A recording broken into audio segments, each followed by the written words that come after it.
Before the famous signatures were dried on parchment, there was a single hand. Timothy Matlack, a brewer, a street brawler, and a radical political agitator. Alone at a desk at 2 in the morning, holding a goose quill, mapping out a revolution. Charles, Timothy, I trust that you have it. I do indeed. Here it is.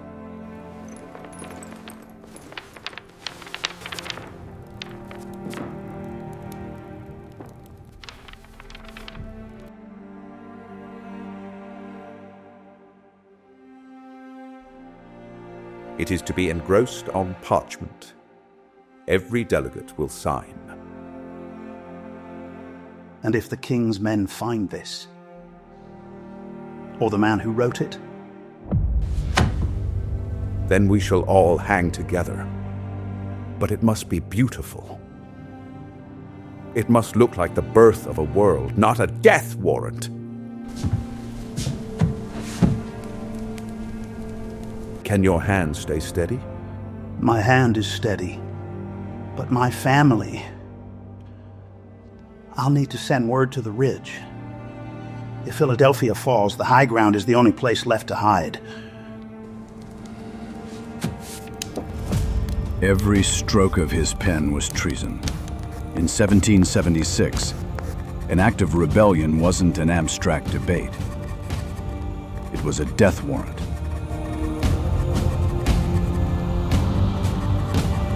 We pledge our lives, our fortunes, and our sacred honor. If the British Army took Philadelphia, the men who signed the document would face an army. The man who handwrote it would face a gallows. He watched Charles Thompson vanish into the dark, knowing the clock was already running out.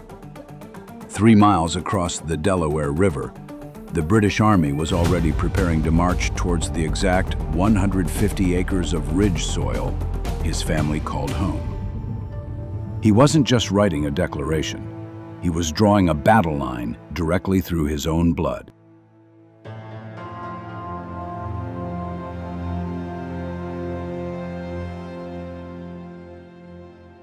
In 1776, the Ridge wasn't just a farm. It was a fortress of geography.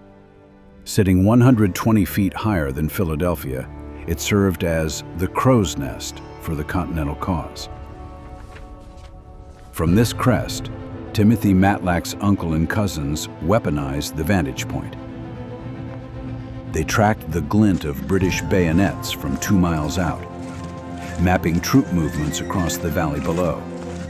They didn't wear uniforms. They were local Jersey men who turned an ordinary family homestead into an active intelligence node.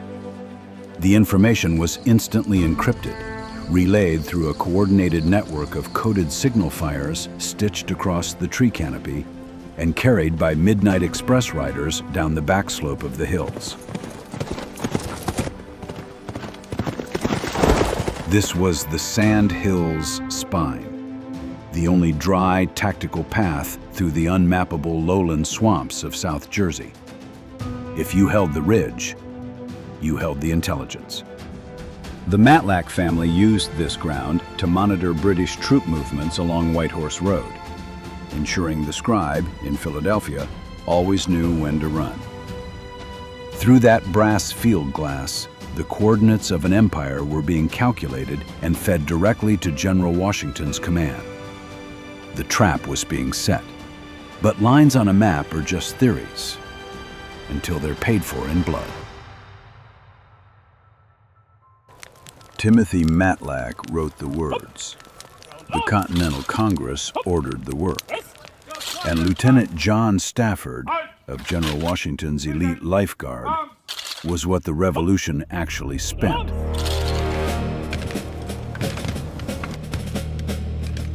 Words become decisions, decisions become orders, and orders become young men in a fog who cannot see the enemy.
Hold fast, Lieutenant. You'll get through this night. Amen.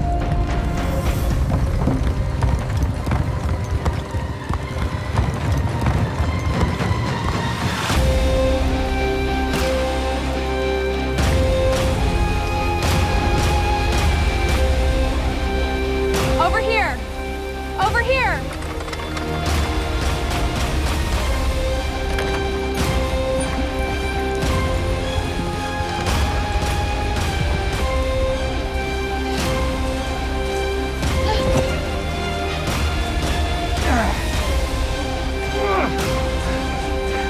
Quickly, help!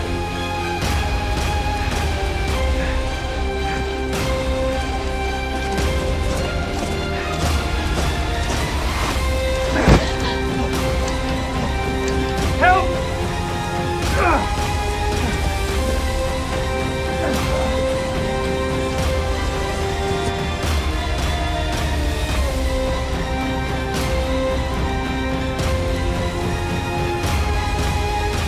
Stafford survived the field at Germantown, but the blood he spilled was already binding him to this ground.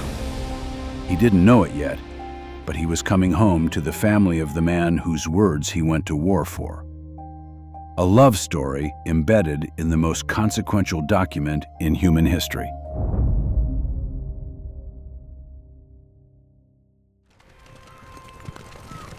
Germantown was a tactical disaster. Prepare the men. A battlefield lost to an unpredictable morning fog.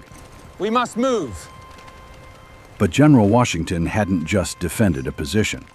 For the first time, he had launched a complex, multi-column counteroffensive against the British Empire.